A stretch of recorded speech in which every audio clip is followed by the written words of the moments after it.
tous et bienvenue dans la quotidienne. J'espère que vous avez passé un excellent week-end. En tout cas, je suis heureuse de vous retrouver. Donc aujourd'hui, on ira à Pointe-Nimier. Là-bas, on s'intéresse aux activités nautiques qui sont proposées, donc des activités gratuites. On en parle avec Jamie Waymo dans notre rubrique C'est Sport. Ensuite, on revient à Nouméa. On va direction le parc zoologique de la Nouvelle-Calédonie. Là-bas, on va s'intéresser à un seul métier, donc le métier de vétérinaire. On en parle avec Marie-Hélène dans notre rubrique Job et Éducation. Et enfin, pour notre rubrique Histoire, donc c'était hier, on s'intéresse aujourd'hui à la famille Wright. Alors, d'où vient-il? Aujourd'hui, on parle également des descendants. Que sont-ils devenus? Donc, on en parle dans notre rubrique C'était hier. Pour l'heure, retrouvons notre invité du jour.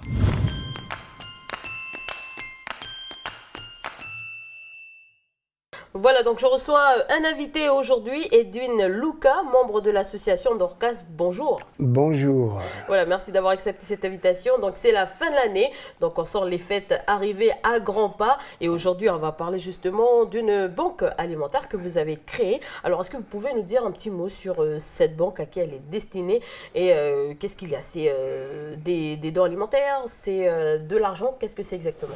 Donc c'est une banque alimentaire, elle a été créée dans ce but-là, c'est de pouvoir généralement secourir les personnes en difficulté. Et c'est toujours de manière gratuite. D'accord. Alors d'où vient, on va dire, ces aliments? Ce sont des dons qui sont au départ, qui nous sont offerts gratuitement et qu'en échange aussi on les redistribue immédiatement. Ceux qui nous les offrent, en général, ce sont des chrétiens qui sont autour de nous, des chrétiens de plusieurs églises, mais en général, c'est les églises évangéliques de Pentecôte, en général. Nous avons aussi quelques aides de l'extérieur, ce sont d'autres associations. Alors justement, vous avez parlé de l'église de Pentecôte. Est-ce que vous pouvez nous parler également de l'association Dorcas? C'est quoi cette association? D'accord. L'association Dorcas, donc, elle a un point de dit. Elle est dans la Bible. C'est une personne, c'était une simple chrétienne qui était veuve, et que autour d'elle, comme c'était une zone maritime qui avait énormément de grandes difficultés, elle a été reconnue par sa capacité de pouvoir aider. Par ses propres moyens. Au départ, c'était simplement par de la couture et après aussi par des activités de charité. D'accord. Alors, cette banque, pour revenir à cette banque alimentaire, à qui elle est destinée? On sait qu'elle est destinée aux familles en précarité. C'est exact. Donc, comment ça va se passer justement? Ces familles c'est au travers d'informations que nous avons, ou d'autre part, ceux qui sont renseignés sur le lieu où nous nous trouvons. Elle se trouve à l'église évangélique de Pentecôte de Normandie. Et là-bas se trouve notre antenne principale. Et dans ce lieu-là, nous sommes à la disposition de toute personne, de toute ethnie, et particulièrement de ceux qui sont dans la précarité. Les dons qui sont offerts leur sont offerts gratuitement. Alors justement, on parle de familles en précarité. Qu'est-ce que vous pensez de la situation en Calédonie? Nous avons énormément amélioré notre condition et tout ce que fait le territoire, elles sont magnifiques. Parce que nous voyons que même des personnes au départ qui n'avaient rien du tout, maintenant financièrement ils sont soutenus par l'État. Donc socialement, vous pensez que les autorités ont fait quelque chose pour les familles? Ils ont fait beaucoup de choses. Ils ont fait vraiment beaucoup de choses. Ils peuvent en faire encore un peu plus parce que nous sommes aussi, nous voyons que ce qu'ils ont leur suffit. Dans cette banque alimentaire, il y a le strict nécessaire. Qu'est-ce qu'il y a également? Qu'est-ce qu'il y a en fait concrètement dans cette banque alimentaire? Donc, quel genre de nourriture on a? Donc nous essayons de voir, c'est que pour les familles, donc, on pense à un petit déjeuner, le repas et le repas du soir. On essaie de voir, de pourvoir.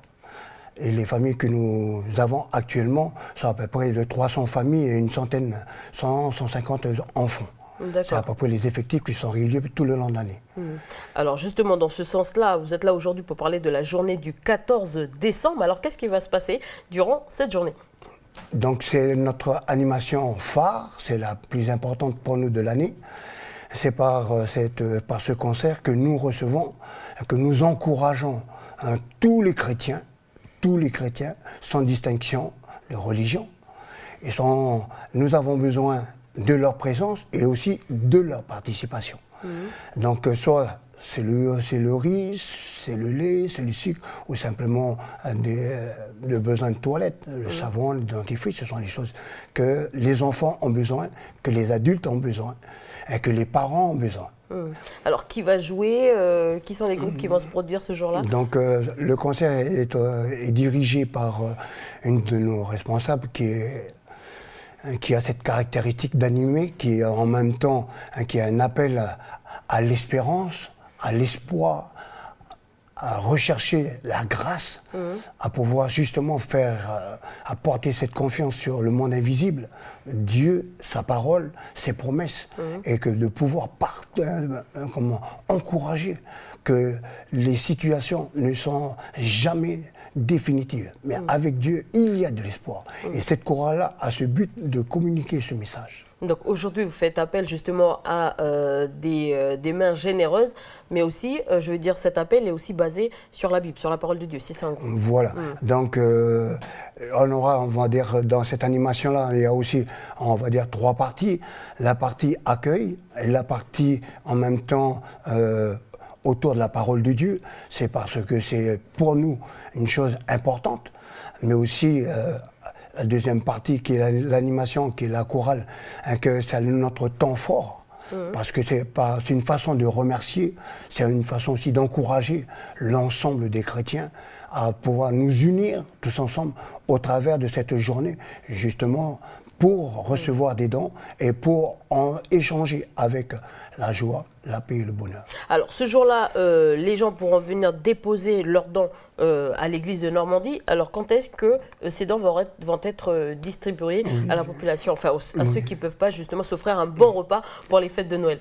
Donc nous sommes ouverts tous les samedis matins de 8h à 11h à l'église évangélique de Bonne-Côte à Normandie, où nous avons d'autres antennes. Il y a Koumak, et nous avons à peu près le même fonctionnement. Il y a aussi La Foi qui vient d'inaugurer.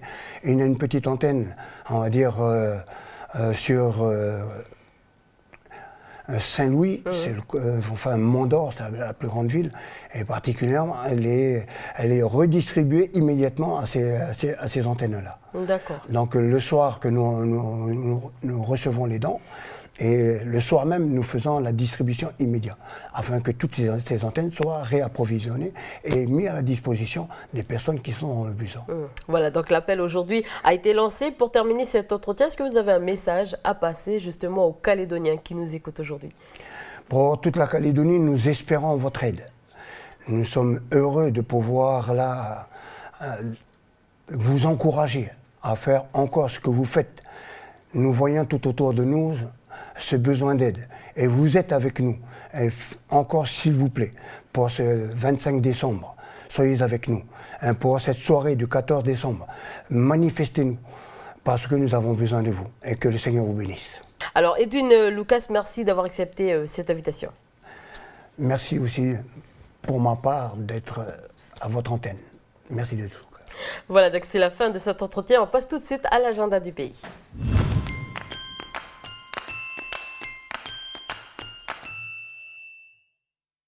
Salut Davina, on t'accueille pour l'agenda du pays. Et oui, bonjour Élise, bonjour à vous à la maison. Alors ce week-end? Ça s'est bien passé. Bon bah tant mieux, j'espère que nos amis aussi, avec toutes les activités qu'il y avait, c'est sûr que c'était bien chargé.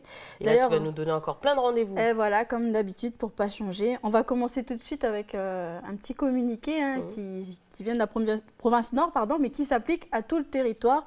Ça concerne l'interdiction de pêcher les crabes de palétuvier. Oh, dommage, pour la oui, Noël. Ça y est. Bon, dommage pour la Noël, mais sachez que depuis le 1er décembre et jusqu'au 31 janvier 2015, vous n'avez pas l'autorisation de pêcher les crabes. Il faut les laisser se reproduire tranquillement. Donc voilà, et puis si vous souhaitez avoir des informations à ce sujet, il y a aussi un numéro de téléphone. Donc le 47 72 39, notez que la pêche et le fait d'en manger c'est interdit, mais aussi la commercialisation. Donc voilà, j'espère que tout le monde aura bien entendu ce petit communiqué. Voilà, je suis sûre que nos amis pêcheurs auront bien entendu ce petit message, mais aussi les gens des tribus qui ont l'habitude justement de pêcher le crabe. Hein. Donc cette interdiction ne dure que 2 mois, et puis vous avez 10 mois pour manger et pêcher encore du crabe. Et puis il faut qu'on pense aussi aux générations futures. Hein. Les crabes, il faut les laisser aussi se reproduire un peu comme nous. Non, je plaisante. Donc ensuite, on va pouvoir profiter de les repêcher encore. Donc on continue, nous, notre agenda avec où est-ce qu'on va pour la suite. Pour la suite, on va du côté de Touhou. Là-bas, il y a l'association d'animation du littoral de Touhou qui organise un concours d'illumination. Donc, si vous souhaitez participer, ça concerne bien sûr l'illumination de la maison pour la fête de Noël qui arrive. Donc voilà, si vous souhaitez avoir des informations ou vous inscrire, sachez que vous avez jusqu'au mercredi 10 pour le faire. Donc voilà, le numéro de téléphone, le 76 54 85. Et puis, le concours, ça commence du mercredi 10 décembre jusqu'au mardi 23. Voilà. Et d'ici là, entre ces 2 dates, il y aura un jury qui va passer pour donner une note et puis juger de ce que vous aurez préparé. Voilà, donc faites parler votre imagination. C'est Noël, donc on a souvent des idées comme ça pour décorer. Donc c'est une occasion, c'est une fois dans l'année. Donc profitez. Alors quant à nous, on continue avec une petite information pratique pour nos amis téléspectateurs qui habitent du côté de Nouméa. C'est ça, Élise. En fait, ça concerne les aides pour les vacances de 2015. Très bien. Il y a la ville de Nouméa qui aide au financement des inscriptions pour ceux qui ne sont pas boursiers. Donc voilà, mais c'est sous condition de revenus. Cela signifie tout simplement que selon le revenu du ménage, le montant de l'aide sera différent, plus ou moins importante. D'accord. Donc voilà, si vous souhaitez bénéficier de cette aide, vous pouvez déjà vous rendre près du CCAS pour retirer un dossier ou alors auprès de votre maison de quartier. Il y a aussi un numéro de téléphone si vous souhaitez avoir des renseignements, le 24 49 47. Donc voilà. Attention, cette aide est réservée, je vous le disais, aux enfants boursiers. Ceux qui sont boursiers, eux, ils ont aussi une aide, mais là, ils n'ont pas besoin de faire de démarches, ils vont directement auprès des centres de loisirs. D'accord. Et ensuite, on parle des permanences de l'association pour le droit à l'initiative économique. C'est ça, donc l'ADIE qui tient des permanences. Donc aujourd'hui, à Comac de 8h à midi. Si vous avez raté celle d'aujourd'hui, pas de problème. Il y en a encore une mercredi 10 de 8h à midi toujours au bureau de l'ADIE à Comac. Et puis, ils seront également du côté de Ouégoua le jeudi 11 décembre de 8h à midi à l'antenne de la DDE. D'accord. Et on termine cet agenda du jour. On va à Wailou cette fois-ci pour la fête du litchi. Oui, importante information, en cette période où tout le monde s'arrache les litchis, écoutez, nos amis de Wailou ont prévu une petite fête. Donc voilà, à ne pas rater pour ceux qui veulent faire le plein de litchi. Ça se passera le samedi 13 et le dimanche 14 décembre sur le site de Doneva. Donc à cette occasion, il y aura également des animations autres que la vente de litchi. Et puis notamment des petites animations pour les enfants cette période de Noël. Et voilà, donc c'est histoire de sortir, d'aller à Wailou puis de faire le plein de litchi. Voilà, à défaut des crabes, on aura au moins des litchis pour la Noël. Et puis en plus, cette année, il y en a en abondance. Ouais. Donc du coup, il y en aura pour tout le monde. Et on termine cet agenda, toujours, on reste dans la commune de Wailou. C'est ça, on appelle, on avait déjà fait un petit appel, mais on rappelle aux gens que il y a l'association d'assistance aux animaux du Caillou qui a besoin d'aide. Elle demande de l'aide financière et aussi elle appelle au bénévolat. Donc voilà, si vous souhaitez avoir des informations, il y a un numéro de téléphone pour vous, le 47 12 66. Pour faire un petit résumé sur les actions que mène cette association, il faut savoir qu'elle s'occupe de remettre en forme, en état physique, notamment les animaux qui ont été malades ou touchés ou renversés par des voitures ou abandonnés aussi. Elle s'occupe aussi de la stérilisation pour éviter qu'il y ait trop d'animaux dans la nature, parce que si vous les laissez en liberté, ils vont se reproduire, il y en aura toujours énormément et ça ne sert à rien de les euthanasier. Il faut d'abord les stériliser et puis permettre de réguler un peu les naissances. Il s'occupe aussi notamment de maintenir les animaux de compagnie dans les maisons où on n'a pas forcément les moyens de les entretenir, de les nourrir. Donc voilà, vaut mieux qu'ils soient dans leur environnement où ils ont grandi plutôt qu'encore en liberté dehors. Et puis c'est un gros travail de fond qui est mené par cette association. Donc si vous vous entendez ce message, eh bien, ils ont besoin d'aide, ils ont besoin de financement. Voilà. Voilà, donc on fait appel à votre générosité. Merci Davina, on te retrouve demain pour l'agenda du pays. C'est ça, à demain Élise, au revoir tout le monde. Quant à nous, on retrouve Jamie pour notre rubrique C'est Sport.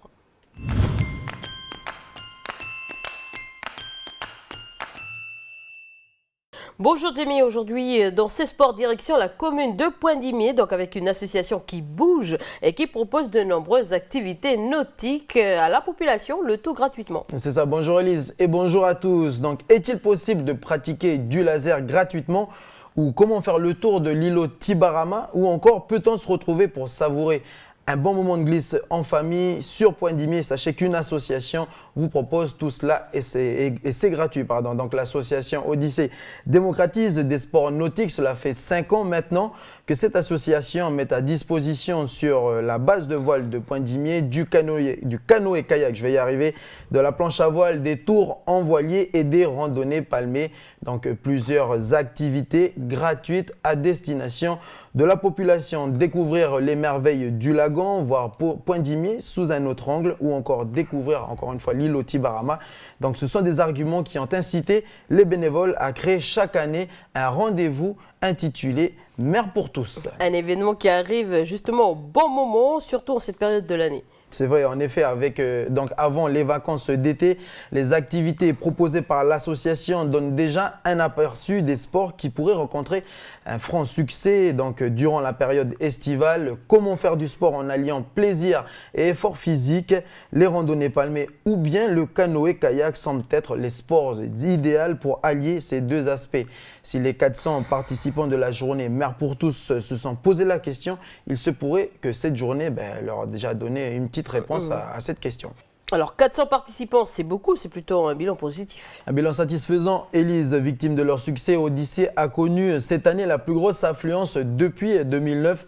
Pas étonnant lorsque le menu proposé semble être chargé d'une grande variété de sports de glisse et en plus à volonté. Ce n'est pas tous les jours qu'on puisse faire des activités nautiques gratuites et il ne faut pas s'en priver. La seule règle à suivre, c'est le respect donc des règles de sécurité et surtout le port du gilet est obligatoire. Le gilet de sauvetage bien sûr. Alors si la crise touche un certain nombre de sports, elle ne se fait pas ressentir dans les sports nautiques qui n'hésitent pas à proposer gratuitement donc de nouvelles activités et puis en plus qui coûtent cher, des activités qui sont, je dirais, en quête de succès comme le stand-up paddle. Mais je vous propose que l'on dérive tout de suite sur Poindimier donc pour découvrir, pour revivre cette journée Mer pour tous. Tout de suite, direction la commune de Poindimier donc pour un événement intitulé Mer pour tous et c'est un sujet signé Aurélie Chiron.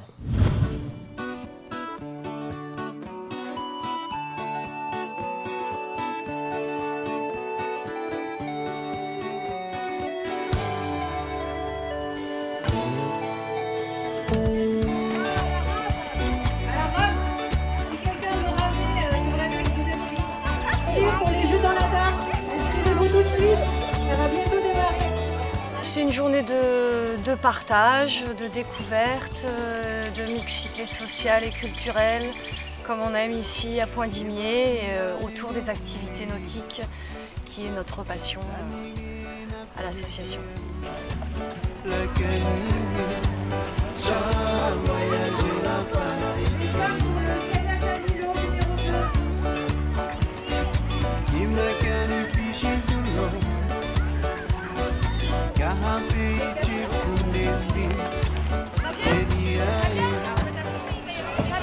Surtout les gens des tribus qu'on aime faire naviguer, qui n'ont pas forcément de moyens pour aller sur l'eau, mais c'est ouvert à tout le monde, tous les gens de passage qui viennent.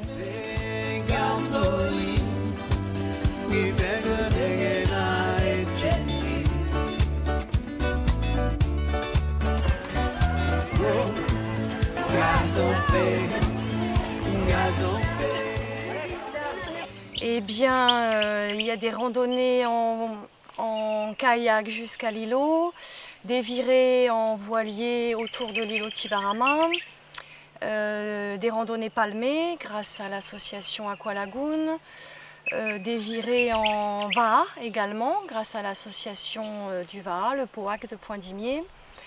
Il y avait aussi des jeux de kayak dans la darse et des bambous radeaux qu'on avait construits la veille pour les enfants. Et puis des petits tours d'optimistes également pour les tout petits qui peuvent pas encore faire de la plongée, ni du kayak, ni du laser pour la première fois, les lasers Pico, dont on a fait l'achat en début d'année, qui sont à l'association.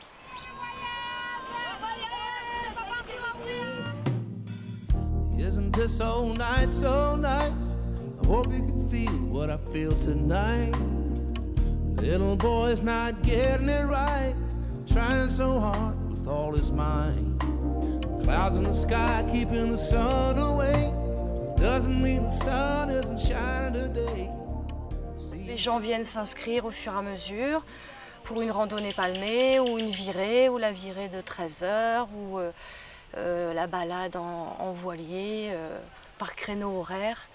Nous avions des feuilles d'inscription.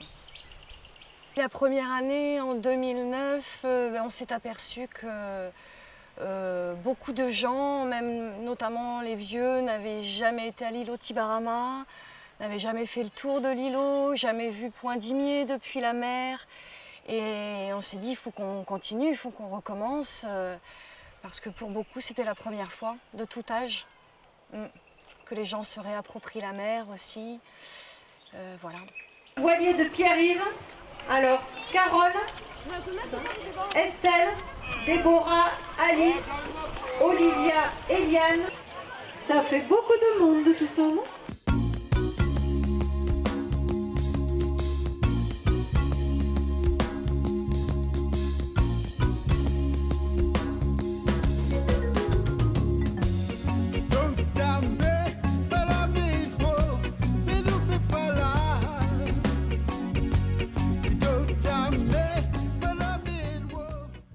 Bilan très positif, on a eu énormément de monde, plus de 450 inscriptions. Bon, certaines personnes ont fait 2 activités ou 3, mais on a eu un record d'affluence aujourd'hui, notamment grâce à la Loupiote, le spectacle de la Loupiote qui a rassemblé entre midi et 2 et en fin de journée également beaucoup de monde. Certaines personnes sont venues aussi pour ça, que pour ça, puisque ça fait partie de l'événement phare de la journée aussi. D'accord, même cadence. Même cadence d'un côté. Même cadence, pas même côté, d'accord. Donc quand vous ramerez à gauche, vous ramerez à droite de l'autre côté, d'accord. Et c'est alternatif? Alors non, ce qui va se passer, c'est que la personne qui va être derrière vous, c'est la personne qui va s'occuper de la direction. D'accord, ça va être votre barreur, c'est lui qui va vous donner un signal. Le bras qui est en haut là, il doit pas attraper comme ça, il doit attraper comme ça là. Et au maximum, il faut le garder tendu. Vous êtes comme ça, vous faites hep. Quand vous faites hep, tout le monde fait encore un coup de rame du même côté et on change. Comme ça, hep, encore un coup de rame et on change.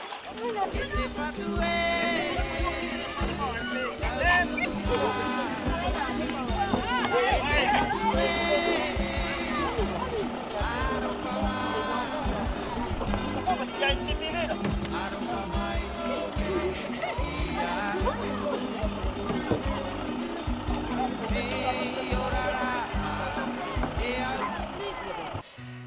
Mon souhait serait de pouvoir pérenniser cette journée, de pouvoir faire plus, de pouvoir faire mieux encore, de rassembler encore du monde, avoir quelques partenaires, ce serait bien aussi.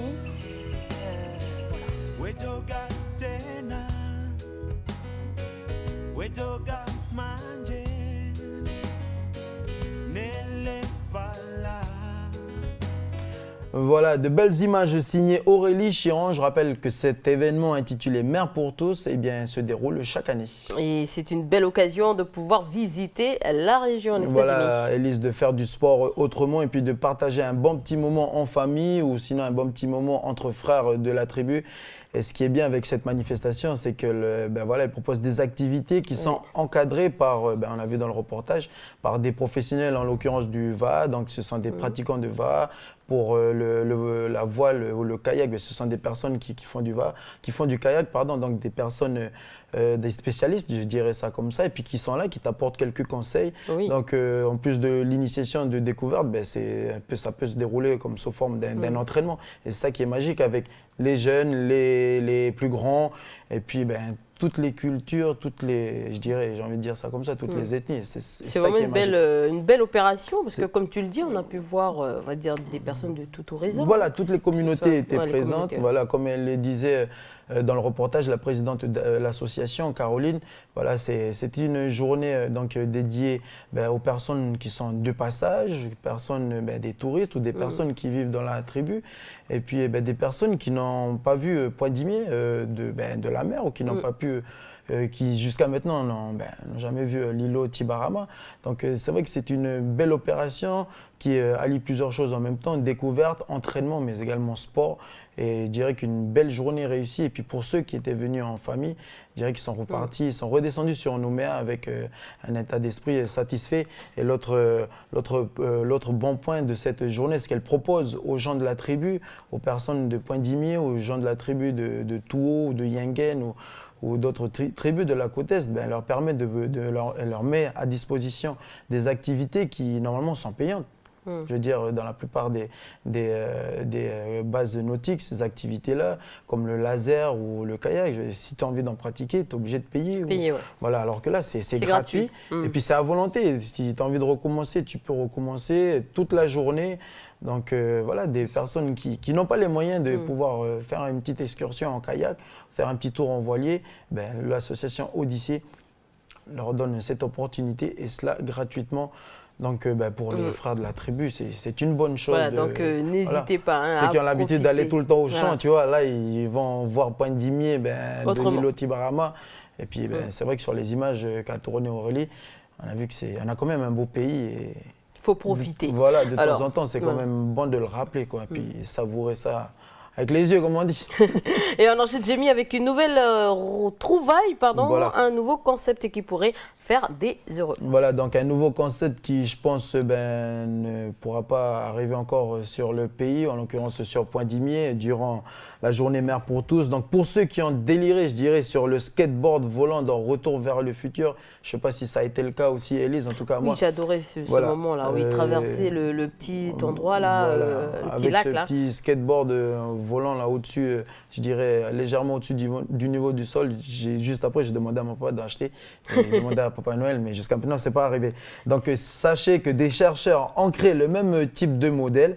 Donc, on l'appelle le hoverboard. Imaginez un jour voir une compétition avec un skate volant. Est-ce un rêve ou pas? Le jugement vous appartient, à vous de voir. En tout cas, 20 ans après la diffusion, la projection du film Retour vers le futur, il y a des chercheurs qui ont réussi à mettre en place, à inventer, donc ça reste encore des prototypes, un skateboard volant, on l'appelle le hoverboard. Je vous propose de regarder tout de suite à quoi ça ressemble et comment ça fonctionne dans ce reportage signé de nos confrères d'Euronews. Indo est un skate qui semble directement sorti de Retour vers le futur. C'est une planche qui, grâce à des aimants, flotte à près de 3 cm du sol. 4 moteurs sous la planche créent un champ magnétique qui crée à son tour un second champ sur une surface conductrice. Le prototype de 40 kg se déplace lentement. Certains disent que c'est comme si on faisait du snowboard, et d'autres expliquent que c'est comme ce qu'ils avaient imaginé, ce qui est une réponse intéressante parce que personne n'avait encore jamais utilisé une telle planche. Pour le moment, Indo ne fonctionne que pendant 15 minutes avant de devoir être rechargée. Elle ne peut fonctionner que sur des surfaces métalliques. Ces inventeurs rêvent de parcs où les gens pourraient louer ces planches.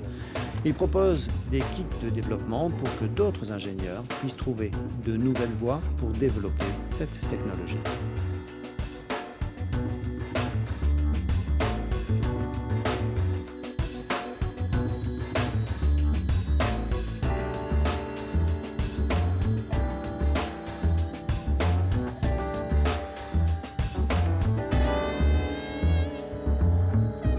La technologie peut marcher sur tout. À partir du moment où il y a une roue, il y existe une opportunité. Le business plan de la société consiste à développer des technologies magnétiques et des brevets concédés à des fabricants et à tous ceux qui pourraient avoir besoin de faire flotter quelque chose. En fait, les créateurs pensent qu'à terme, leur technologie sera utilisée pour des trains ou pour transporter d'imposants conteneurs, voire pour soutenir des immeubles en toute sécurité dans le cas de tremblements de terre.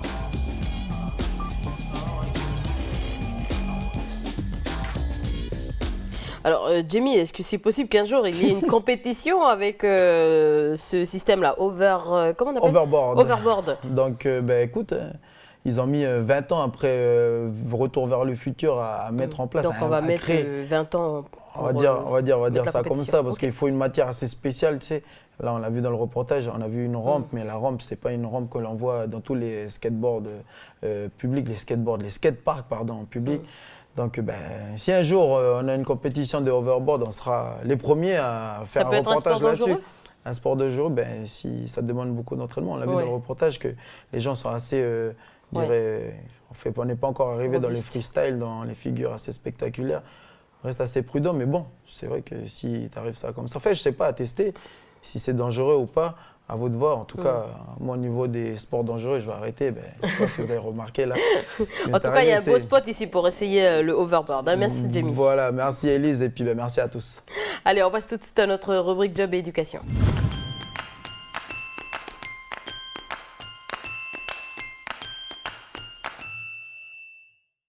Bonjour Marie-Hélène, donc aujourd'hui on s'intéresse à un métier du zoo, donc celui de vétérinaire. On se rend au parc forestier à la découverte justement de son quotidien.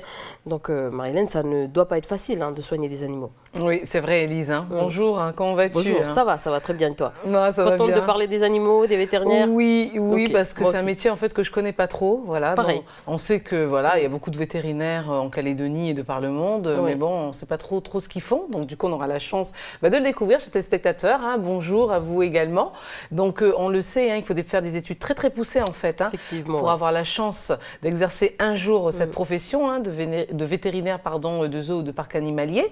Et donc en fait, tout réside, si tu veux, dans l'accumulation de l'expérience, parce que c'est important effectivement de maîtriser en fait les bases nécessaires à l'exercice du métier. Donc voilà, il faut donc d'abord avoir de l'expérience en soins des animaux domestiques. Voilà, c'est important avant effectivement de se diriger vers cette spécialité en fait.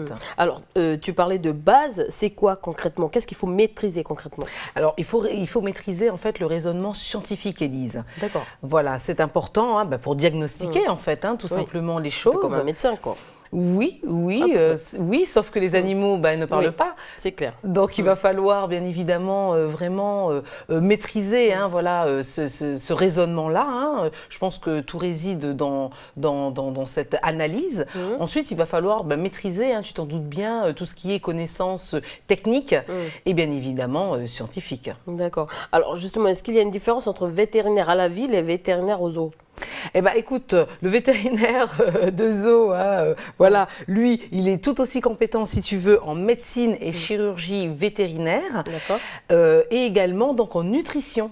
Ainsi qu'en nutrition, donc il a aussi des connaissances sur les habitudes aussi de vie des animaux pour qu'effectivement, l'animal, quand il est souvent en captivité, puisqu'il est amené à soigner des espèces animales qui sont donc en captivité, donc il faut qu'il sache effectivement quel est le milieu qui leur convient le mieux. Alors, dans la formation, y a-t-il une différence? En fait, Élise, il y a plutôt différentes façons d'atteindre son objectif, donc de décrocher en fait finalement ce fameux diplôme de docteur vétérinaire. Donc, je vais te parler tout d'abord de la voie classique, Élise.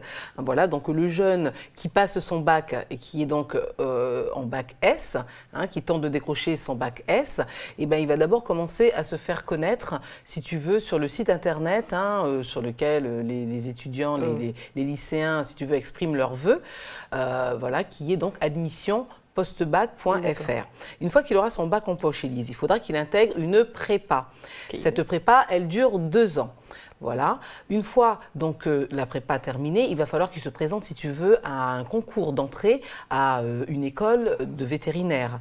Ça se passe en métropole et donc il y a que 4 écoles, si tu veux. Il y en a une en région parisienne du côté de Maisons-Alfort, il y en a une du côté de Lyon, il y en a une du côté de Nantes et puis la dernière se trouve du côté de Toulouse. Voilà. Donc il va, si tu veux, intégrer cette école dès qu'il a réussi le concours et il va va donc s'engager pour une formation, si tu veux, d'une durée de 5 ans. Voilà, donc il faut s'accrocher parce que l'on s'engage pour de longues études et puis avec le concours, il faut travailler dur pour espérer une place. Ah ben, c'est certain. Hein. Oui. Donc forcément, si tu veux, les choses sont très sélectives, Oui. hein, puisque dès qu'il y a concours, on sait qu'il y a les places sont comptées, on va dire ça comme ça.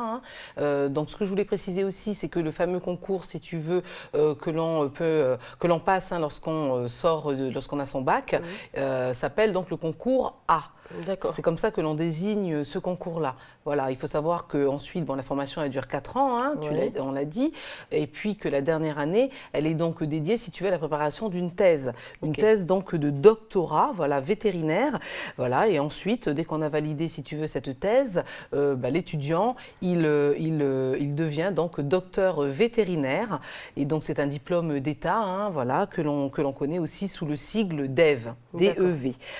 Donc, il faut savoir aussi, Élise, que la dernière année, elle sert surtout à approfondir, si tu veux, la pratique clinique, hein, voilà, dans une filière. Soit on s'intéresse aux animaux justement de compagnie, soit aux animaux de production, ou bien à la filière équine.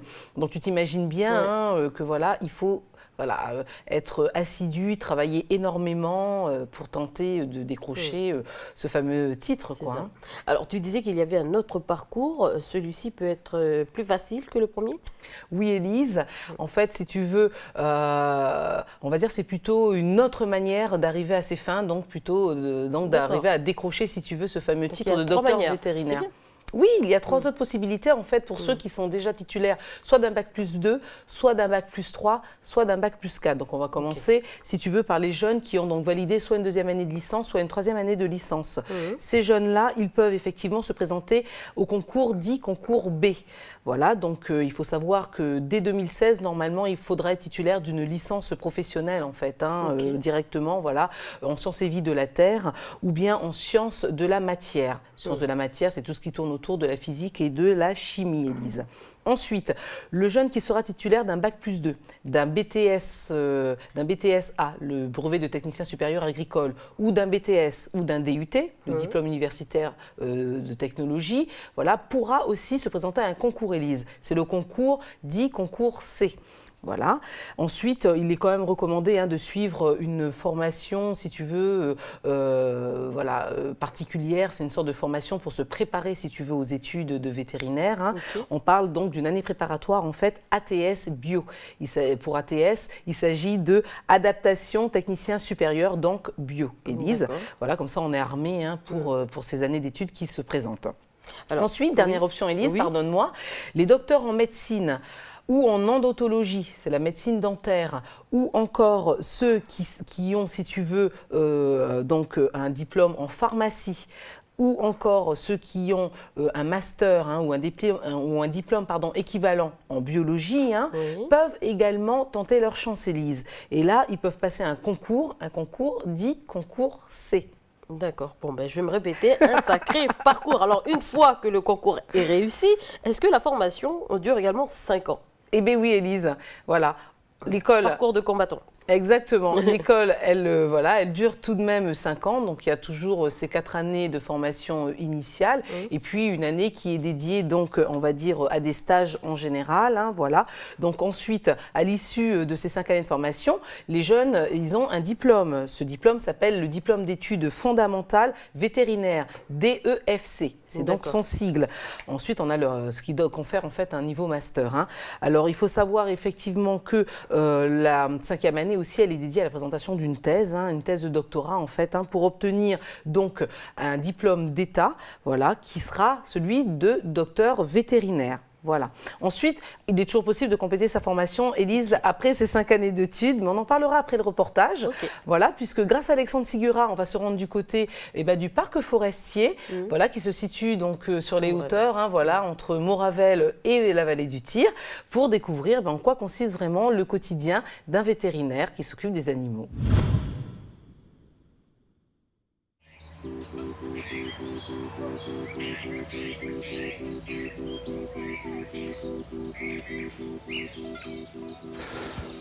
Donc mon rôle, c'est de venir au moins une fois par semaine en vacation, pendant 2 heures en gros, D'une part pour faire le tour un petit peu de toutes les questions hebdomadaires, et puis dans un deuxième temps, de faire des autopsies s'il y a des autopsies à faire. Voilà, et dans un troisième temps, établir un inventaire des germes qui peuvent se trouver dans le parc, parce qu'il y a une mission récemment d'un intervenant du Jardin des Plantes, et donc il faut qu'on mette le parc aux normes européennes en gros. Hein. Il y a tout un tas de textes qui ont été votés et qui obligent vis-à-vis du public de prendre un certain nombre de précautions. Donc il faut savoir un peu ce que les animaux hébergent, on le sait plus ou moins, mais on veut affiner ça.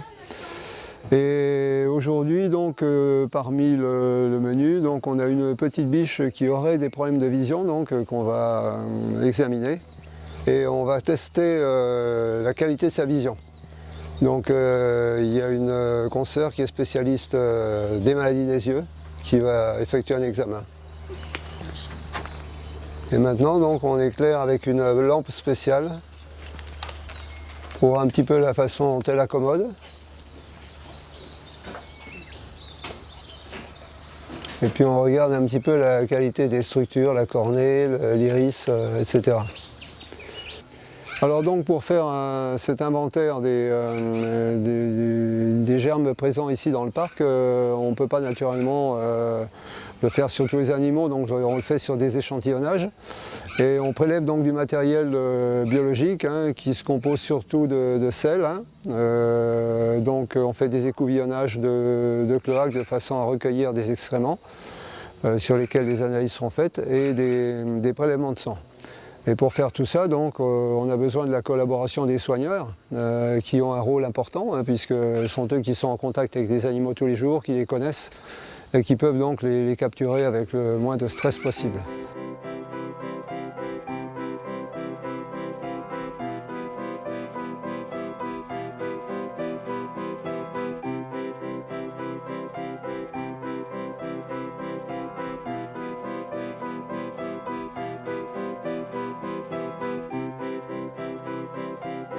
Voilà, donc actuellement on prélève des selles pour rechercher un certain nombre d'agents qui sont susceptibles d'infecter l'homme éventuellement. Les agents de zoonose, on appelle ça. Voilà. Deuxième. On va faire le prélèvement de sang maintenant. Ne bougez plus. Laissez la tête en bas.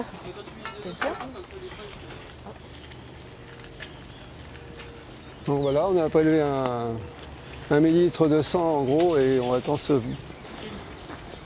le transporter dans un tube à destination du labo.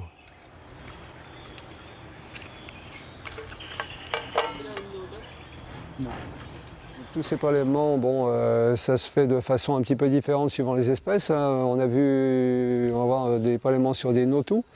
Sur des animaux plus petits, bien sûr, bon, on ne peut pas prélever tout ce qu'on veut. Alors donc, on le fait en fonction de la taille.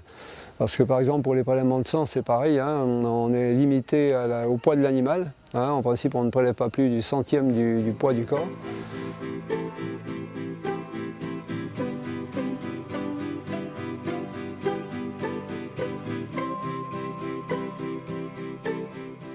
On est donc dans l'ère des perruches ondulées, donc c'est des oiseaux beaucoup plus petits, donc ceux-là on ne va pas leur faire de prélèvement de sang aujourd'hui.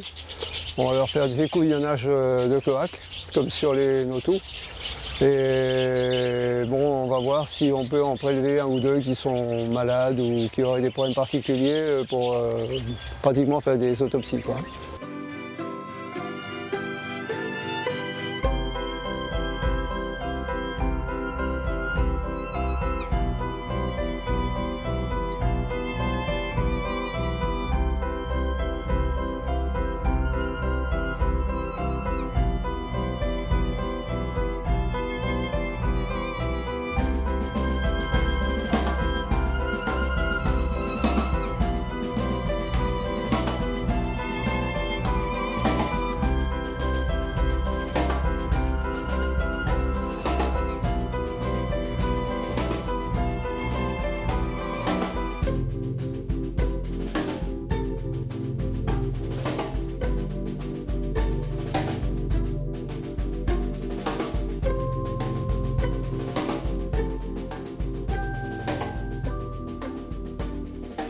Dans un deuxième temps, on va attaquer d'autres espèces, alors un petit peu plus problématiques, notamment les primates, les singes, qui posent des problèmes parce qu'ils peuvent véhiculer des herpès viroses et des maladies beaucoup plus embêtantes, même la tuberculose à la limite. Et donc là, il y a tout un travail de préparation avec des sas pour essayer de les capturer en douceur et les tranquilliser ou les anesthésier pour pouvoir faire le maximum de prélèvements. Parce que là, en fait, il faut non seulement faire des prises de sang, mais on pratique aussi des radiographies ou des examens un petit peu plus poussés.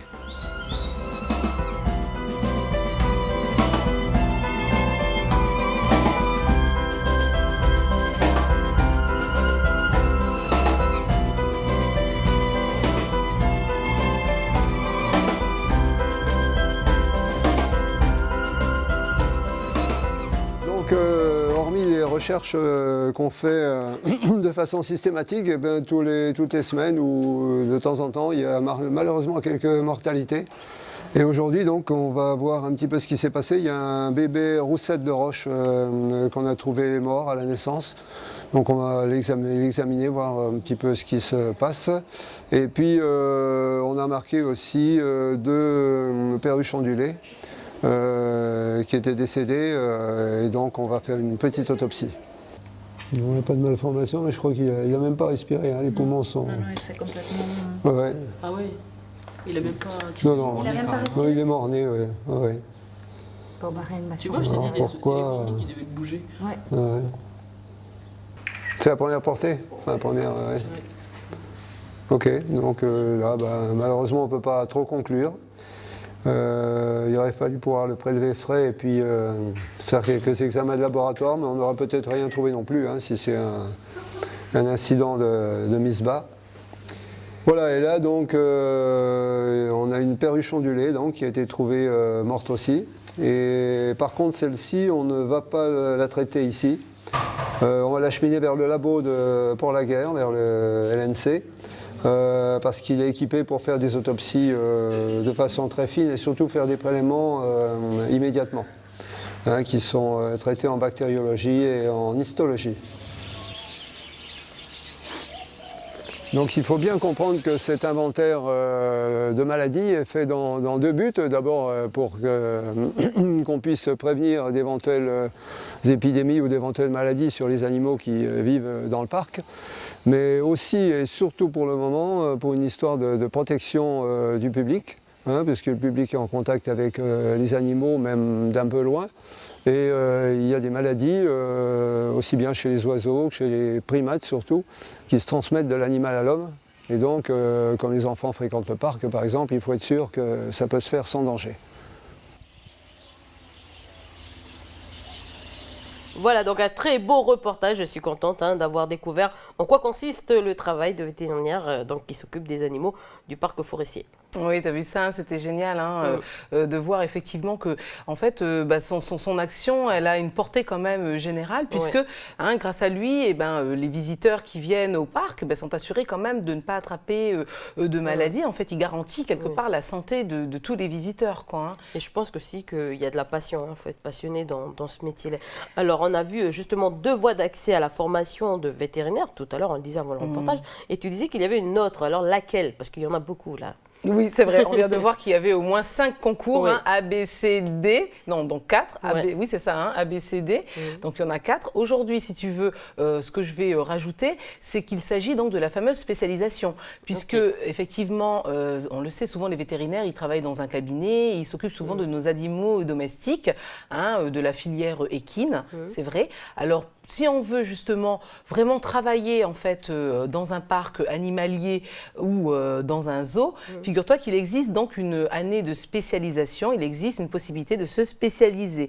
Donc voilà, après si tu veux avoir fait l'école vétérinaire, dans une des 4 écoles vétérinaires dont on parlait tout à l'heure, voilà, on peut faire une année en internat, ça s'appelle une année d'internat, voilà, on y accède sur concours, tu t'en doutes bien, la sélection elle est toujours de mise. Encore un concours. Voilà.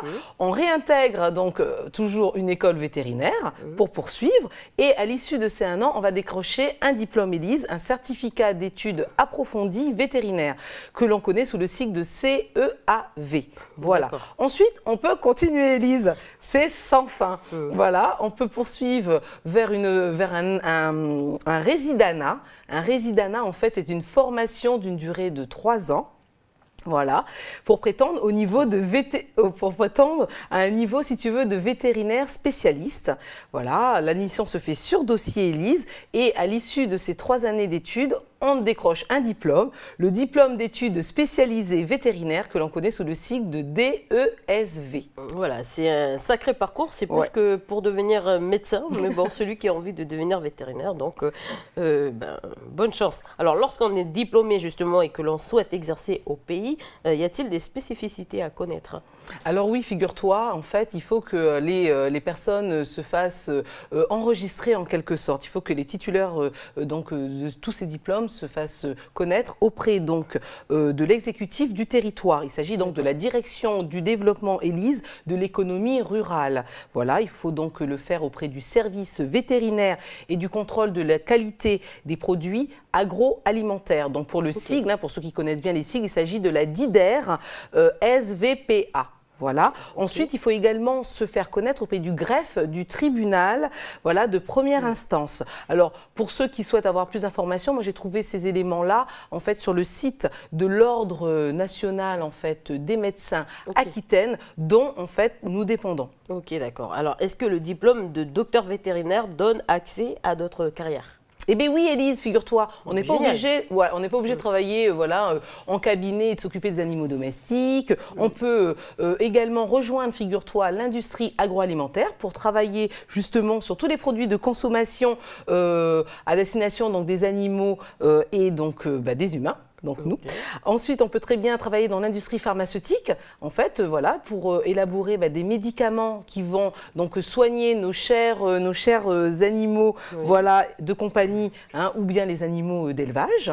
On peut également devenir fonctionnaire, Élise, en travaillant en fait dans un service, si tu veux, qui est donc dédié à l'inspection vétérinaire et alimentaire, et être inspecteur en fait de la santé publique vétérinaire. Voilà, on fait des audits, on fait des contrôles, etc.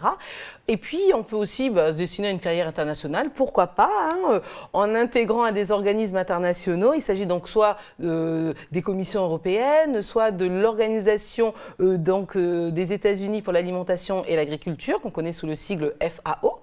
On peut également travailler à l'Organisation mondiale de la santé, à l'OMS. Sacré chaud, hein. Exactement, ou bien travailler dans un laboratoire de recherche public. Merci Marie-Hélène. À bientôt Élise, au revoir.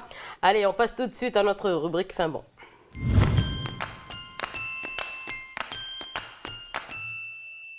Voilà, donc il fait chaud, on a envie de manger léger, frais. Donc aujourd'hui, NCTV vous propose la recette d'une assiette végétarienne, donc sans viande. C'est un reportage de Mara Lourde, c'est tout de suite.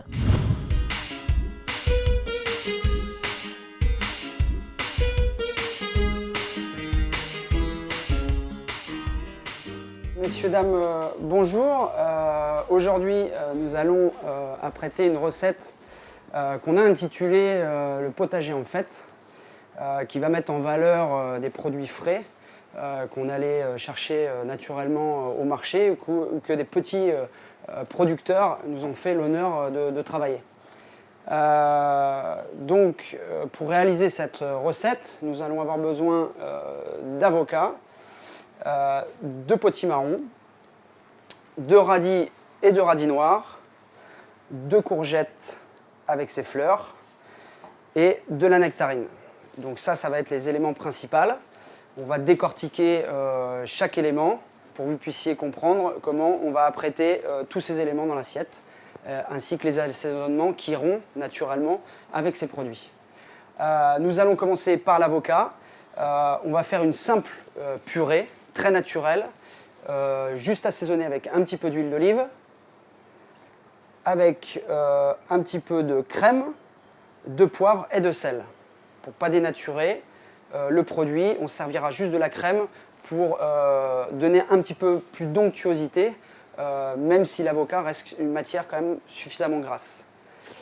Ensuite, le potimarron, nous allons l'apprêter en papillote, une cuisson au four, pour que vous puissiez un peu comprendre le mode de fonctionnement, très simple. assaisonner avec un petit peu d'huile d'olive aussi, de l'ail, du thym et du romarin. Tout ça complètement fermé et cuisson au four. Donc ici, rien de très très compliqué. On va travailler un autre élément là plutôt à cru, donc c'est-à-dire le radis et le radis noir, qu'on assaisonnera avec une huile de chanvre. Et on rajoutera un petit coup de croquant dans la recette avec des pois wasabi.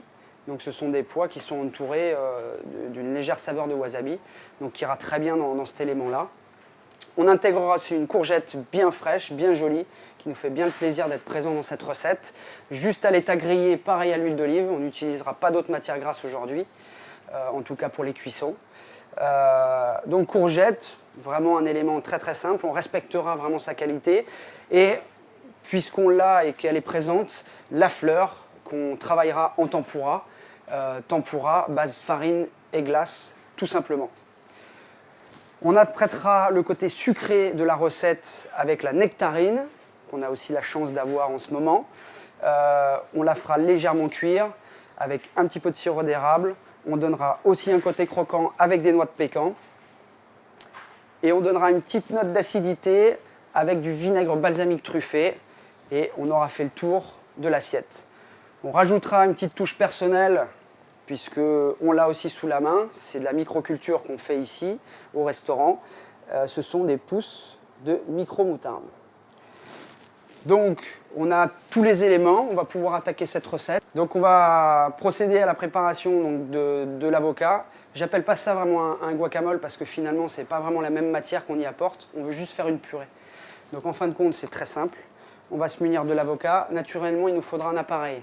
Donc là, ici, c'est un Thermomix. Chez vous, vous pouvez avoir un simple blender. Ça ira très très bien. Alors, on ouvre juste l'avocat. Voilà. Le but du jeu, quand même, c'est d'avoir des avocats mûrs, en fin de compte, mais pas trop, vous voyez. C'est-à-dire que l'avocat reste pas trop mou, pas trop ferme, hein, naturellement, mais on sent bien qu'il ne va pas être pourri ou voilà. Donc là, on a vraiment l'avocat qui semble être parfait pour ce genre de recette. Alors le but du jeu, naturellement, c'est de mettre l'avocat à l'intérieur.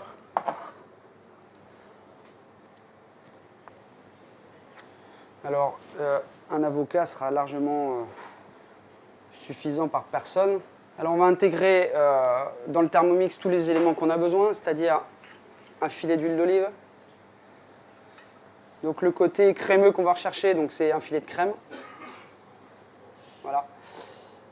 On va assaisonner juste légèrement de poivre et un petit peu de sel. Voilà. Et on va mixer ça.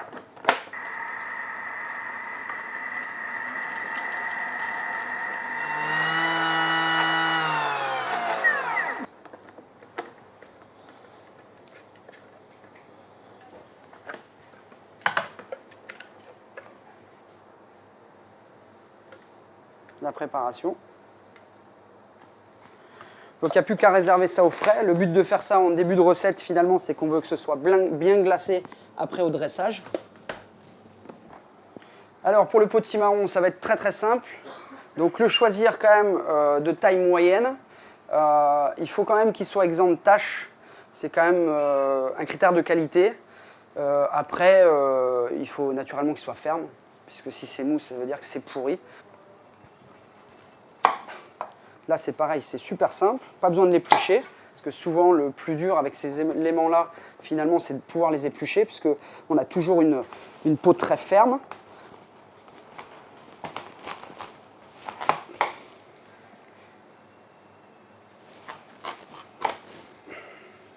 Donc, il y a juste à l'ouvrir. Et on va recouper en deux.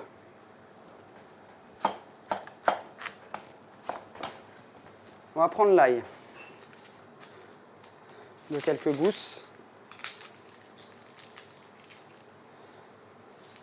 Donc juste vérifier que les gousses ne soient pas terreuses, parce qu'on va garder la peau, d'accord. Donc il faut juste enlever l'excédent qui dépasse et qui n'est pas forcément très joli. Voilà.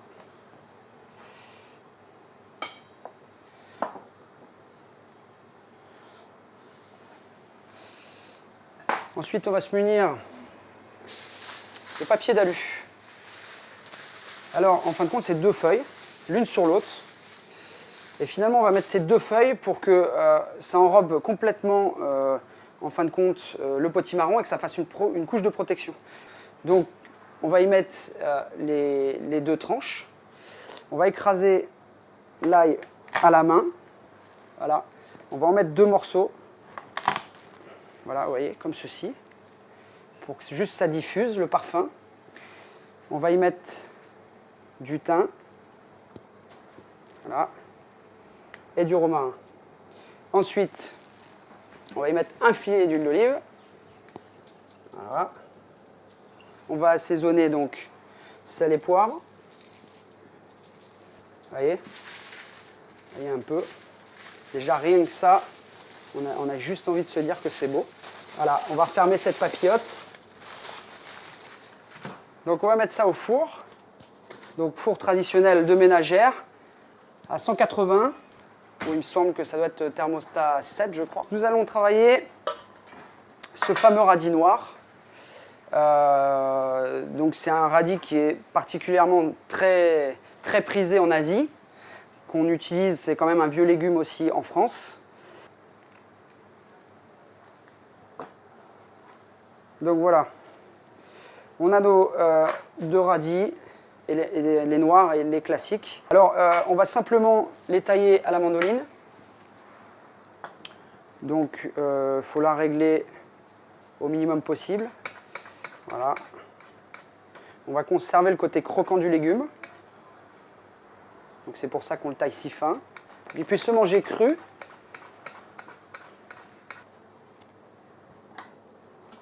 On va faire pareil avec le radis noir.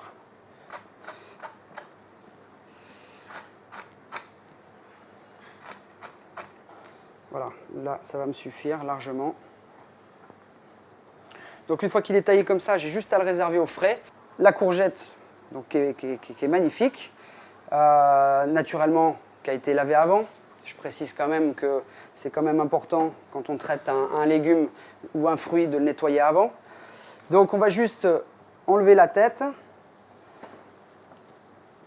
Voilà, des 2 côtés. Et en fin de compte, on va juste la tailler en 2.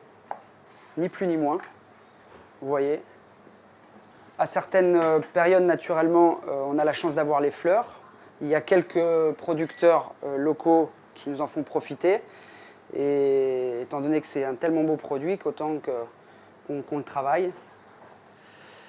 Donc en fin de compte, on va juste enlever juste l'entame de la fleur.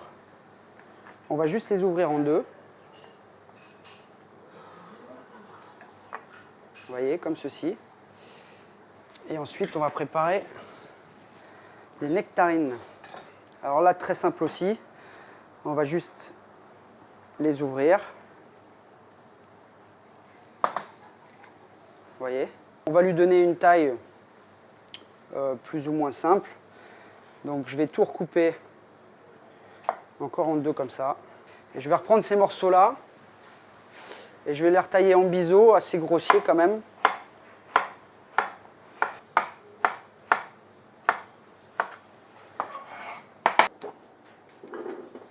Vous y mettez donc le filet.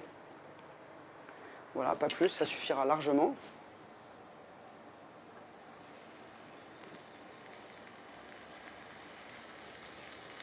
Donc on va les assaisonner juste avec un petit peu de sel, un petit peu de poivre, léger. Voilà. On va juste rajouter juste un petit filet.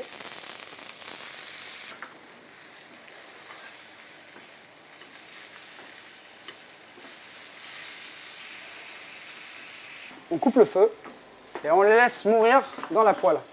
Alors, vu la taille de la poêle, on va mettre que la moitié. On n'aura besoin que de ça de toute façon.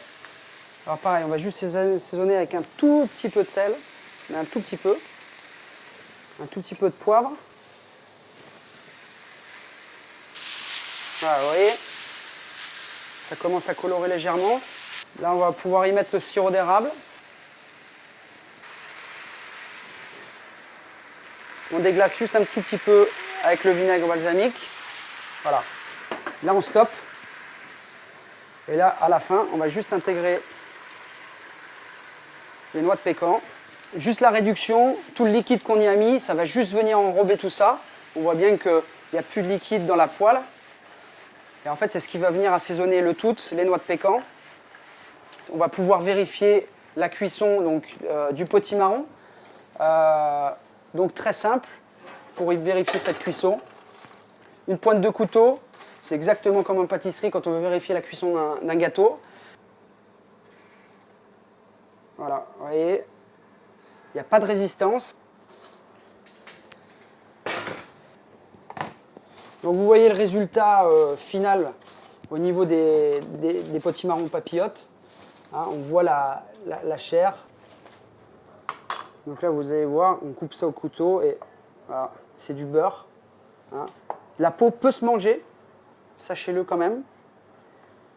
Alors la dernière chose qui va nous rester à cuire, ce sont donc les fleurs de courgette. Je vous ai montré tout à l'heure donc une base farine glaçon, qui est donc la base de la tempura. Une fois que le glaçon est complètement fondu, d'accord, en fin de compte, on mélange ça au fouet et ça donne une masse. Donc vous allez voir la texture quand même suffisamment épaisse. Donc on va simplement prendre les fleurs, donc les tremper. Et on va les plonger directement dans l'huile. Donc j'enlève l'excédent avec les doigts, pas qu'il y en ait trop. La tempura peut se faire épaisse, moins épaisse. Ça après c'est un choix personnel au niveau de la texture. Donc il faut les retourner quand même. Voilà, donc on les cuit tranquillement. Et pour les faire égoutter quand même, un petit papier en dessous, qu'elles s'égouttent quand même, pour enlever l'excédent d'huile. Et on va juste les assaisonner avec un tout petit peu de sel. Nous allons prendre nos éléments froids que nous avions préparés précédemment. Voilà, il nous reste juste à assaisonner donc, le radis noir et le classique. Donc huile de chanvre, donc un assaisonnement léger, un petit peu de sel, de poivre et les fameux pois wasabi à la fin. Donc il n'y a plus qu'à mélanger. Nous avons tous nos éléments une fois cuisinés et on va pouvoir attaquer donc, au dressage. Donc vous voyez chaque matière qui a été travaillée, ce que ça peut donner. Voilà, et on va intégrer tout ça dans l'assiette. Donc en premier, vous allez prendre donc voilà, la purée d'avocat.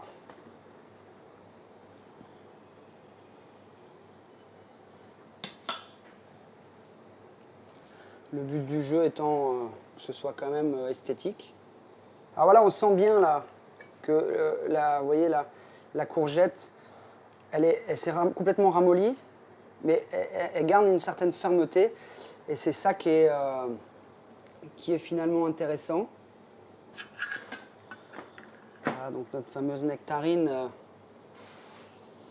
avec les noix de pécan. On va arriver avec nos radis. Voilà, ensuite on intègre aussi notre fleur de courgette.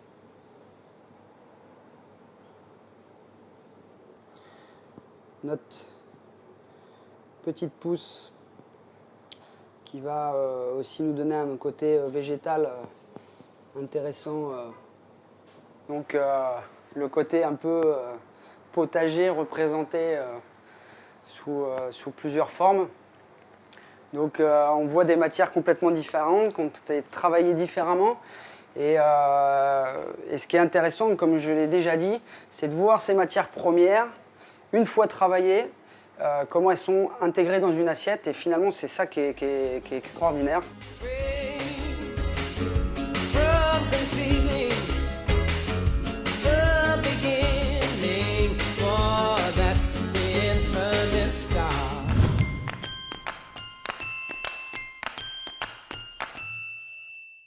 Bonjour Camille, alors on va parler patrimoine aujourd'hui, on parle de la maison de la Mirotée, c'est bien ça? C'est ça, exactement. Bonjour Élise, bonjour à tous.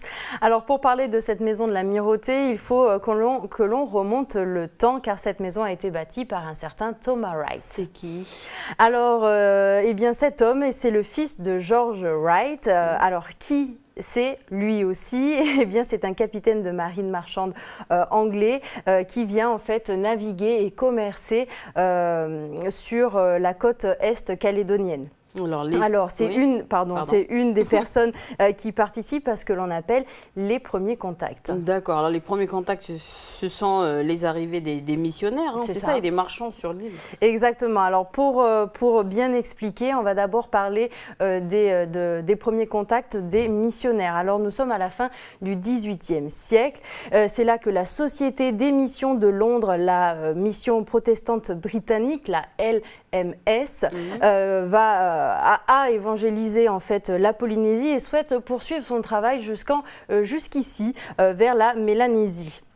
Donc direction Maré en 1841 et Lifou en 1842. Il faut savoir aussi que ces îles restent encore aujourd'hui le bastion du protestantisme en Nouvelle-Calédonie. Donc voilà pour l'arrivée des missionnaires protestants. Et bien avec eux, il va arriver aussi les catholiques de l'ordre des maristes. Donc le travail est mené par Monseigneur Guillaume Douaré. Il va débarquer à Balade en 1843 et après des débuts un peu difficiles, eh bien la mission va gagner du terrain et s'implanter partout sur la Grande Terre. Il faut savoir qu'à cette époque, donc après 1851, eh bien l'Église va assurer un certain travail dans le monde kanak, notamment des fonctions comme l'enseignement. Voilà donc pour les premiers contacts des missionnaires. Et parle-nous un peu des marchands. Alors, tout se déroule en parallèle avec l'implantation des missionnaires. Donc les marchands vont arriver dans un premier temps pour chasser la baleine à bosse. Nous sommes en 1793 et les baleiniers vont s'installer, vont installer leur base à dans les îles Loyauté et au nord de la Grande Terre. Donc là-bas, ils vont pouvoir se reposer, faire des réserves d'eau, de vivres et surtout extraire l'huile de baleine. D'accord. Après, un peu plus tard, au début du 19e, ça va être le début de la pêche de l'holoturie. L'holoturie, la bêche de mer, exactement. Ici, on va pas la consommer. Par contre, en Asie, elle est très appréciée. Donc, ça va être un produit qui va servir au commerce, au troc. Il va y avoir aussi le troca. Ici, on consomme la bête. Oui. Mais la coquille, on n'en fait rien. Alors les marchands vont récupérer la coquille pour extraire la nacre et faire des boutons avec. Après, il va y avoir d'autres marchands, ceux qu'on connaît un petit peu plus ici, qu'on parle plus souvent, c'est les santaliers. On est au début de 1841. C'est là qu'on va commencer à troquer le santal. On va l'échanger contre des outils en fer, des pipes, de l'alcool, du tissu qui nous vient d'Australie. Donc le santal, il va être ramassé ici en Nouvelle-Calédonie et transporté jusqu'en Asie. Il faut savoir que les Chinois s'en servent pour fabriquer l'encens qui est brûlé dans les temples et pour du parfum et aussi en ébénisterie. Voilà un petit peu pour l'échange du santal. Il faut savoir aussi que le santal est échangé en Asie contre du thé qui va vers l'Australie, ainsi de suite. Alors finalement, c'est un commerce triangulaire dans le Pacifique. Exactement, mais donc voilà, il y a certains marchands qui vont en avoir un petit peu marre de faire ces allers-retours. Il faut savoir que le commerce du santal, ça va durer jusqu'en 1853, soit près de 12 ans. Alors 12 ans sur les mers, ça fait beaucoup. Oui, ça fait beaucoup, hein, surtout, voilà, comme je le disais, il y en a qui en ont marre de faire tous ces allers-retours, donc ils vont vouloir s'installer définitivement quelque part, surtout qu'il faut savoir que certains ont des carrières aussi avant, donc certains vont choisir la Nouvelle-Calédonie. Et donc sans grande difficulté, pourquoi? Parce qu'à force de faire du commerce, eh bien, les liens se sont tissés. Et c'est exactement ce qui s'est passé avec George Wright. Il avait l'habitude de faire des échanges avec les habitants de Waialua. Il troquait les bêches de mer contre des pipes, des trocas contre des haches en fer et le bois de santal contre du tabac. Donc il va s'installer à Waialua définitivement en 1870. Alors pourquoi faire à Waialua? Eh bien là-bas, il va un petit peu jouer le rôle d'intermédiaire entre les Kanaks et les nouveaux marchands étrangers parce qu'il va avoir une petite épicerie. Alors il faut savoir que sur place, eh bien, ces nouveaux installés vont très rapidement trouver des femmes. Hein. C'est souvent eux qui sont à l'origine des premières familles métisses voilà, de l'archipel. Alors notre George Wright, lui, eh bien, il va épouser la fille du grand chef Mindia de Waialua, la fille Fuwiwi, voilà, avec qui il va avoir 5 enfants et c'est l'un d'eux, Thomas Wright, qui lui va bâtir sa maison, la maison de l'Amirauté, dans les années 20. Donc nous sommes allés la voir lors d'une exposition, une maison, des hommes et des destins croisés. C'est une exposition qui a été réalisée par les forces armées de la Nouvelle-Calédonie avec l'association In Memoriam. Donc je vous laisse en savoir plus. Regardez, c'est un reportage signé Mara Lourde.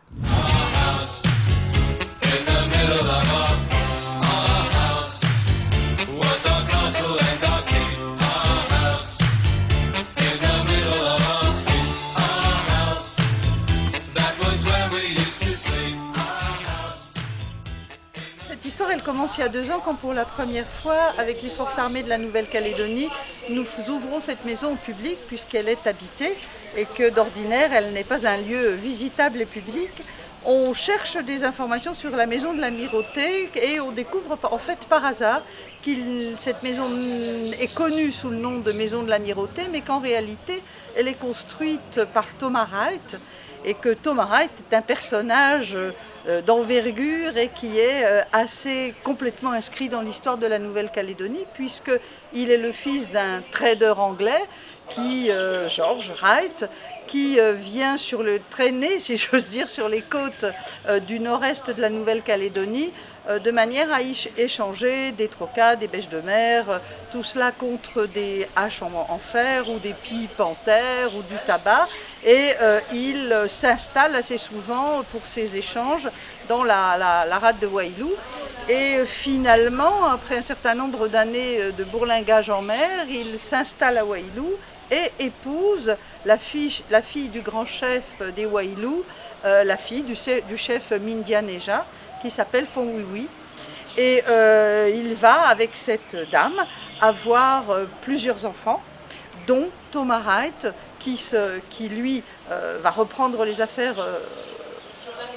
commerciales comme le père, va développer des plantations aux Nouvelles-Hébrides et puis sur la fin de sa vie, il est d'ailleurs malade, il revient sur Nouméa, s'installe à Nouméa et construit cette belle demeure coloniale. On peut voir ici le grand-père Wright, Thomas Wright, et là c'est donc ma grand-mère, une demoiselle Ludo, Simone Ludo, mariée en 1920, il me semble. Ouais. Et 32 ans de différence. Parce que quand il l'a épousée, elle avait 20 ans et il en avait 52. Donc ils ont eu 2 enfants, 2 garçons.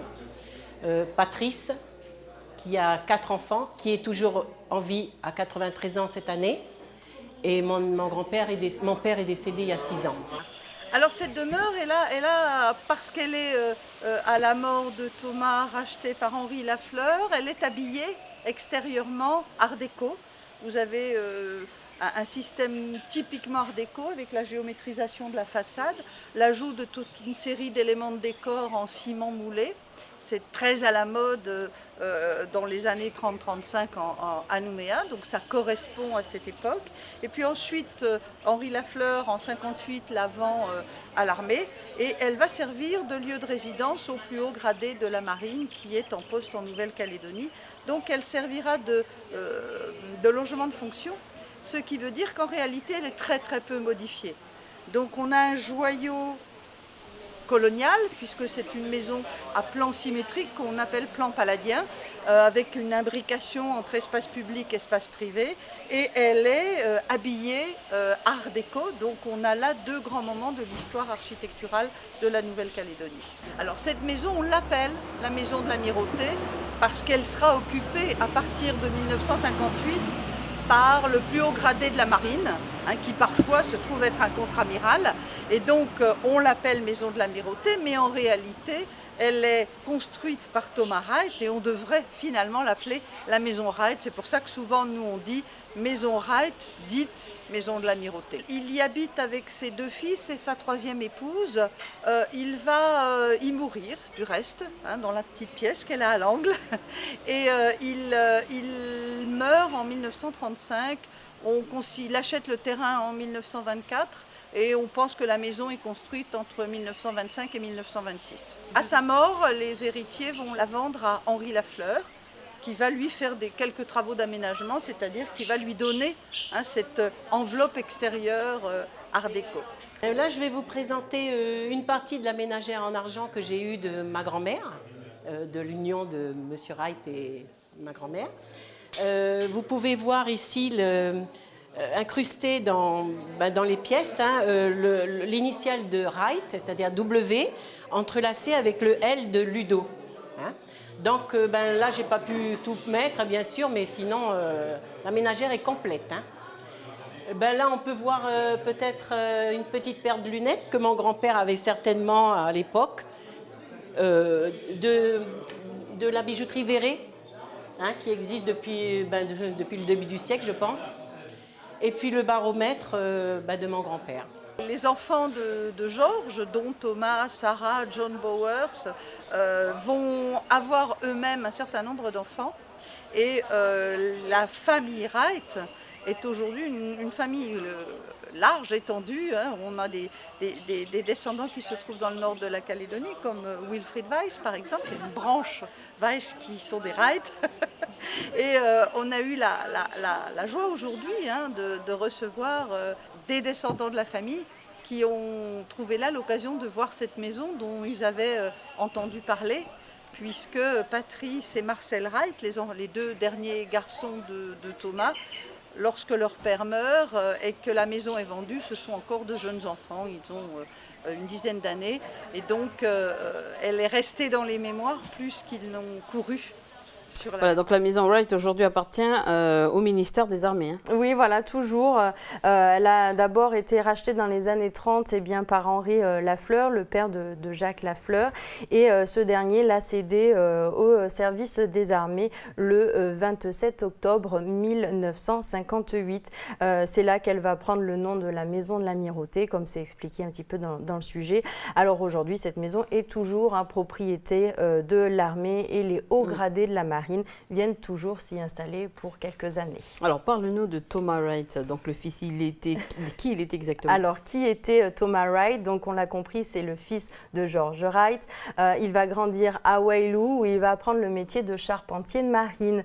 Puis, il va quitter ce poste pour partir s'installer aux Nouvelles-Hébrides en 1886. D'accord. Là-bas, il va avoir plusieurs plantations, il va monter plusieurs plantations et des sociétés. Donc Thomas Wright, en fait, il va un petit peu faire comme son père, il va être un peu marchand, homme d'affaires. Mais voilà, ses affaires vont avoir des succès un peu mitigés. D'ailleurs, avec la crise de la Première Guerre mondiale, Thomas Wright va revenir s'installer à Nouméa. où le 6 mai 1924, il va faire construire sa maison. Donc voilà un petit peu pour son arrivée à Nouméa, mais une fois installé ici, eh bien, il va encore accomplir de grandes choses. C'est lui aussi qui va créer l'Institut Jeanne Albert, où les jeunes filles qui n'habitaient pas dans la ville vont pouvoir avoir le droit à l'éducation.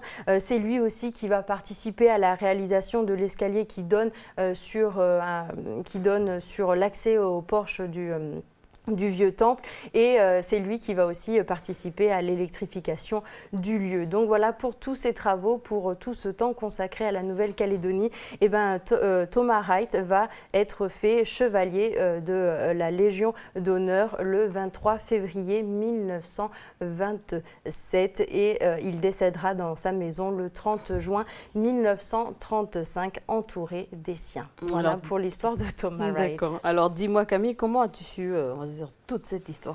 Eh bien, c'est grâce au travail de l'association In Memorial, il faut le préciser, parce que c'est eux qui ont mené tout ce travail de recherche et c'est grâce à eux que j'ai pu avoir toutes ces informations et vous les transmettre. Alors, parle-nous d'eux, c'est qui exactement? Alors, cette association a été créée en 2011, elle a été créée par Stéphane Panou, donc c'est la femme qu'on peut voir dans le reportage. Il faut savoir que cette femme était maître de conférences et qu'elle a créé cette association une fois qu'elle est partie à la retraite en fait. Alors qui travaille avec elle? Eh bien en fait ce sont que des diplômés d'histoire qui travaillent avec elle. Ils ont pour objectif d'étudier, de valoriser les patrimoines historiques, artistiques, architecturaux et culturels calédoniens. Tout ça pour le mettre en avant et c'est un travail de recherche énorme qu'ils mènent tous les jours. Alors, qu'est-ce qu'ils ont fait déjà en fait? Qu'est-ce qu'ils vont faire plus tard? Alors, en ce moment, on les connaît parce qu'ils ont fait beaucoup d'inventaires sur les bâtiments. C'est eux aussi qui ont travaillé sur le bagne. Ils ont fait aussi un travail de recherche sur les fêtes en 1900 à Nouméa. Donc voilà un petit peu pour tout le travail. Et puis là, ils nous préparent des gros dossiers pour l'année prochaine. Il y a une exposition qui a été réalisée sur la Première Guerre mondiale. Cette exposition, c'est la Nouvelle-Calédonie et la Nouvelle-Zélande dans la Première Guerre mondiale. Donc cette expo est terminée et il faut savoir que l'année prochaine, elle va faire le tour de la Nouvelle-Zélande pendant 1 an. Et puis il y a encore d'autres actualités, notamment en février, ils vont sortir un magnifique livre, mais je reste un peu dans le secret parce qu'on aura l'occasion d'en reparler. C'est un livre sur la mission topographique en 1878. Donc voilà, plein d'informations et bien sûr, tout ça pour nous aider à mieux comprendre l'histoire de la Nouvelle-Calédonie. Merci Camille pour toute cette histoire, d'ailleurs qui est un peu méconnue, mais donc tu nous as tout révélé aujourd'hui. Merci beaucoup. Merci Elise, à bientôt. Voilà, c'est avec cette chronique que s'achève cette émission. Merci de nous avoir suivis et n'oubliez pas de jouer avec NCTV, donc de trouver le mot mystère avec ces 4 lettres. Donc restez calés sur NCTV. Voilà, c'est la fin de cette émission. Merci de nous avoir suivis. Tata à tous.